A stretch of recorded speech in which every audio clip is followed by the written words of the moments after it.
Well, let's start first with, was this an audition for you, or was this something that came your way for Stranger Things?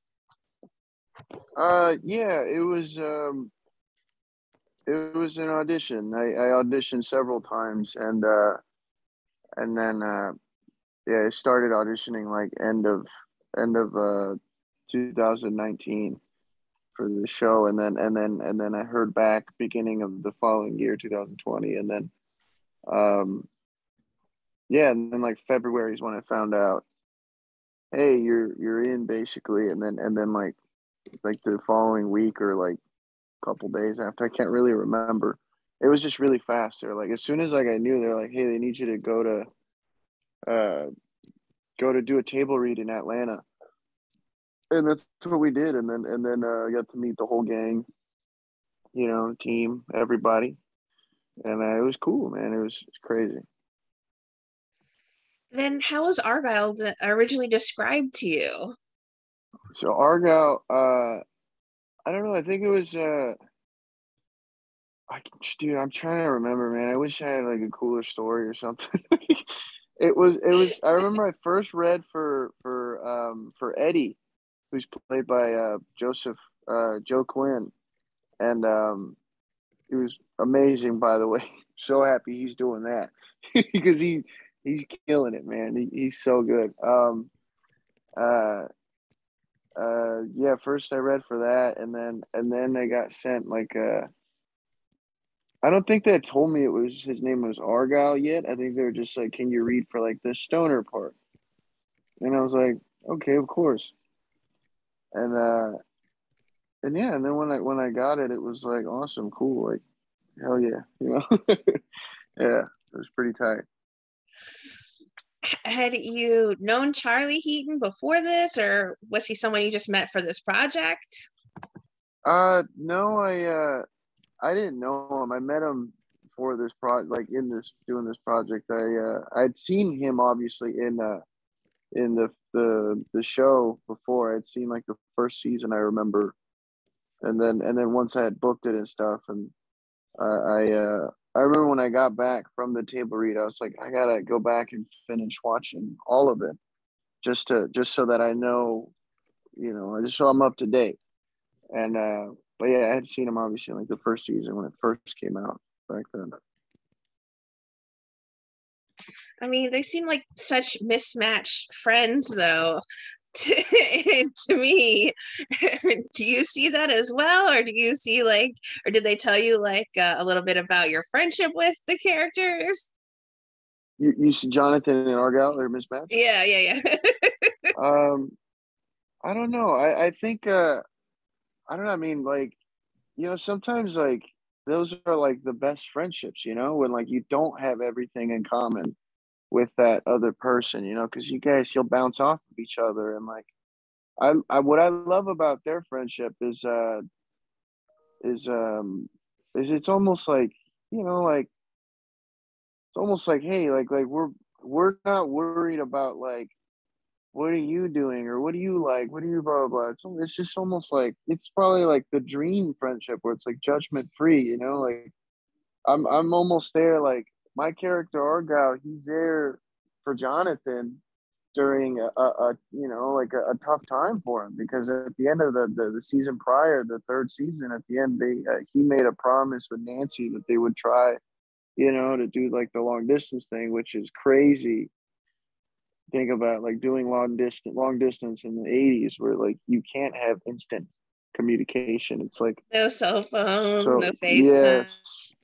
Yeah, no, nothing, man. You don't get nothing. So like I was sort of there to like, hear him out. Like Argyle's there as like his little unofficial like therapist and stuff. He's like listening to him and sometimes gives him some advice, and just not probably the best, but like but he gives him something. Yeah.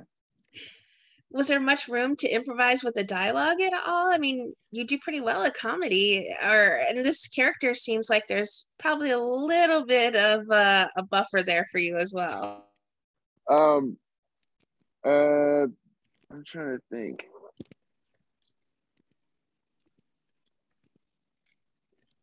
I don't know. I mean, it was like it was almost, it felt so organic. You get what I'm saying? Like it was like, I don't know, like I guess like the pages were like already like pretty solid.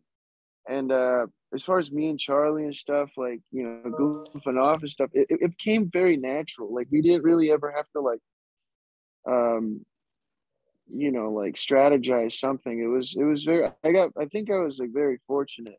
I feel that like Charlie was so like open and like game for like just playing around and stuff with the script, and especially just because I think he felt like for the first time he was able to goof off a little bit with his character, you know, because his character Jonathan's always been so uh contained, you know. He's just, because you know he's going through hell every goddamn season, man. It's, you know, it's a monster every damn season. And I mean, the first one, it was so like crazy, like seeing him and like seeing his mother like lose her shit basically, because she's like, Will's still out there, and he's just like, Mom, you gotta let it go. Come on, like we have to move on, and then it's just like it's hard. So like it was yeah, it was pretty fun to like be able to goof off with Charlie, because Charlie is the funniest dude. Like he's a really funny dude. Like he needs to. I'm excited for people to see that. I mean, at least I hope so. You know, I hope that. I mean, all I remember is just laughing a lot with Charlie. That's why I'm like, I hope, you know, that how do I say this? I hope that silliness comes through the screen, and like you Translates, could like, yeah. yeah, there you go, translates. That's the damn word. Jesus Christ, sorry. That's the goddamn word. Well, Mm-hmm. season 4, we've been eager and excited for it, sort of chomping at the bit, if you will, for it to come out already. Are there some memorable moments you had from filming, which you kind of alluded to based on, you know, the times you had with Charlie, or maybe some episodes you're most looking forward to people seeing without giving away, you know, big spoilery moments as well? So, sorry, can you tell me what the question was again? Can you tell me what that Sure. was? What were some of your favorite episodes to film for season 4, or maybe some memorable moments you had while you were shooting this season? I appreciate you. Thank you for repeating it. Thank you. Okay. So it was, I think, I don't remember exactly what episode it was, but there's this dinner scene that we had to shoot, and that day that was like my first time working with Brett and Winona, and they were like a dream, man. They were so cool. They were so, again, they too were like game for like me and Charlie goofing off, because we're supposed to be like, yeah, I don't know if I want to say too much, but like it was just like, it was just so fun, like just getting, you know, it's like my thing that I love so much is just like the process of making something, you know, of like shooting the scene. Like that's my favorite thing. I don't even know if it's like watching it at the end. I think it's just like in the moment, like if I can get someone to laugh like off camera, or like even the crew, you know, like behind the camera and stuff, if I can get them to laugh in the middle of a take, like I love that so much. And like I want to like, it's like a high that I'm constantly chasing, you know. And like it's awesome. Like I'm so grateful when like shit like that happens, when like people are like in the mood for like laughing and stuff, especially on such a such a crazy environment, you know, because of all the protocols and all the things and all the stresses of life and shit. Um, That's I okay. can't really move. I can't really move either because I got my dogs on me, and Hello. Mine's around here yeah, somewhere, but when you're yeah, comfy, and he's not gonna have it. yeah, they don't really, they're like, we're here on the, okay, cool. Sorry, what was I trying to say? It was rewarding that people would laugh at the shit that we were doing, because you know, it's like nobody owes you a laugh. You get what I'm saying? Nobody owes you that It's an earned laugh small, when you make someone yeah, that laugh. attention span. Yeah. And it's like I fucking I like try to savor those moments. Like those are the things that like I'm chasing all the time whenever I'm, fortunate enough to be able to work. So You do have such great comedic timing, though. Is it something that's just been a natural ability for you, or is it something you've worked at over the years? I don't know. I don't know. I think I mean, I'm not gonna sit here and talk about myself and try to toot my own horn. That's like, that's Come just, on. I don't want to do that. I don't ever want to be like that. I don't know. I have no idea. It's my thing is like, I'll Jesus. try something, and if it hits, if somebody laughs or whatever, then I'll know. I'm like, all right, cool, that hit. And then like, and then if not, then it doesn't. Like the timing and stuff. Like, I'm not sure. I think I just always try to approach some sort of things with like with I don't know, like a third eye, third person view. I don't even know what I'm trying to say. Like from a different perspective, I'm always trying to put myself in the place of like an audience, right? Or somebody who's gonna sit down and watch this scene. Like I'll take it like that. Like we show up in the morning, what are we filming? This is what we're filming. This is the scene. Okay, great, cool. Sometimes, I might jot some things down the night before. Sometimes I don't. Sometimes I'm like, you know what? I think we just have to. I just have to find it on the day. We'll figure it out on the day, and and then we'll get a feel of how everyone else is feeling, or like, because a lot of times like I'll show up or whatever, and we'll get to set or whatever and stuff, and then like sometimes it's like, you know what? There's no need for something. There's no need for like a button at the end of this little scene. You know what I mean? Like sometimes like you have to like pick and choose, and I think it's just trial and error. So I guess you could say I have been working on it, but like the way I've been working on it is like, just whatever feels natural. I don't ever want to try it to make it sound forced, the comedy or anything or whatever. But that's all I'm hoping for too. Like at the end of the day, it's like that it's sort of like a palate cleanser in this season of like all the madness that's going on. Yeah. So I hope it does. I hope it does. Yeah. Well, you're an actor. You're also a producer. Have you thought about trying your hand yet at directing? Oh man, I don't even. I in my mind, I'd love to, man. I'd love to one day, like be able to, you know, take a hold of the reins or something. But like, I don't want to rush into anything. You get what I'm saying? I want to savor everything that I can and learn as much as I can, so that way when the day comes, I'll know that I'm ready and I'm not biting off more than I can chew. I feel like it's very easy to get super like hyped up and be like, oh fuck it, let me here, I got it, and like let me try. Like I don't ever want that. I don't ever want to rush into anything. I want to make sure I'm ready for it, and because that's a big responsibility, and it's a big gig. It's like there's other people's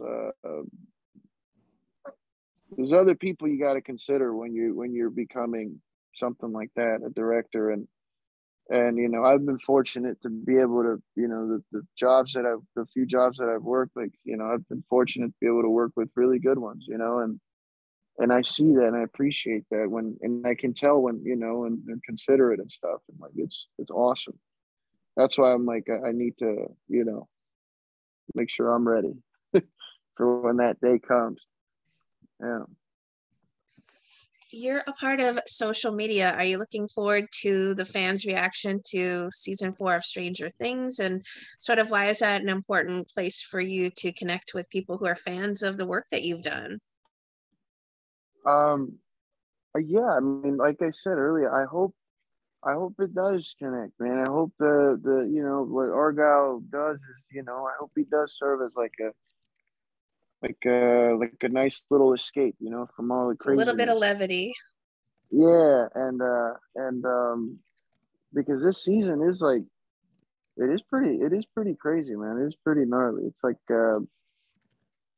um the boys were telling me that like every season they always say like, oh, it's darker this time, you know, every time they're like promoting it, but like no, this is pretty, you know, the camera stays on it for a while, you know what I mean? Like that's all I gotta say. so like yeah, I hope I hope the fans of the show, it's a massive show. It's monumental, man. It's like a phenomenon, man. It's so crazy. I feel just fortunate to be a part of it, man, and I'm Pretty cool thankful and I'm gig, grateful. Eduardo. It's crazy, man. It's pretty crazy. Well, what are the other projects you've been busy working on lately? Working on some music, you know,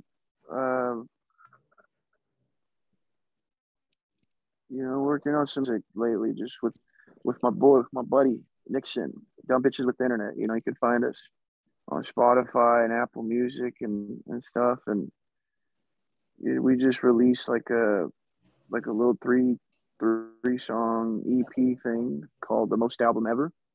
And there's going to be some more songs that we're going to keep dropping. And eventually we're just going to compile it all together. And, you know, my dream would be with that is, you know, I'm shooting for maybe getting physical copies of that stuff. You know, it's like, I feel like it's getting so, how do I say this? It's just gotten so like, Getting real. It's getting to yeah, be. yeah, and like I'm shooting to make physical copies of our music, you know, just because it'd be nice. I think it's a thing that I miss is going to the store and buying something Right? physically that just came out. You know, I still buy movies. I still buy like Blu-rays and DVDs and Laserdisc and Me stuff, too. yeah, yeah. So as far as like, you know, you can't go out really. I mean, you can find CDs still, but like you gotta go to like a record store now and stuff. Like if there is a record store now. I mean, I don't know. Amoeba moved. I know, right? I don't know if they're still there Remember there though. was the But Virgin store and everything. yeah. Yeah, you got to go to like niche places, right, to find the stuff. It's out there, you know. You just got to look for it. That's all. But yeah, just that. Just been working on that lately. And as far as the acting stuff, you know, I'm just trying to find the next thing. You know, trying to figure that out. And I'm unemployed right now. I'm just kidding. No, I'm just trying to figure out the next thing. That's it. I want to love what I do. Good. When you have passion about something, it reflects in the work that you do. Absolutely. That's all I can hope for is that it reflects. There you go. And it translates. There you go. You At use least I've made really some good sort of words. impression on you today, at least your vocabulary. You genuinely increased my mental capacity when it comes to vocabulary today. I appreciate you.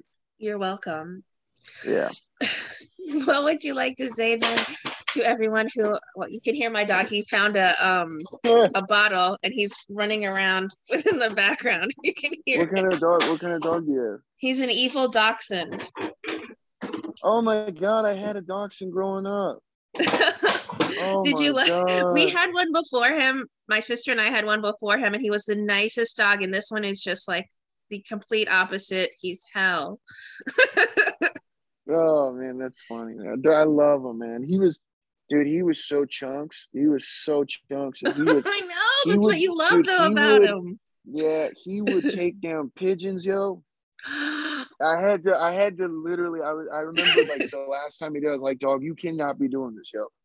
I was like, don't do this no more. In the backyard, he would creep on him, man, in the grass, and then he would just run They're out and grab him. hunters. That's what Dude, they're bred for. yeah, man, yeah, he was crazy, man. He was a crazy little guy.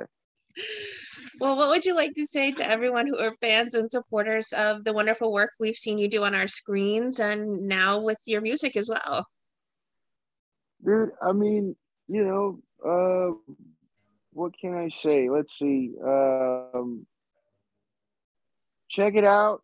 You know, I hope you love it. I hope you like it. I hope it distracts you from certain things, going on in your life. I hope you find, some sort of escape.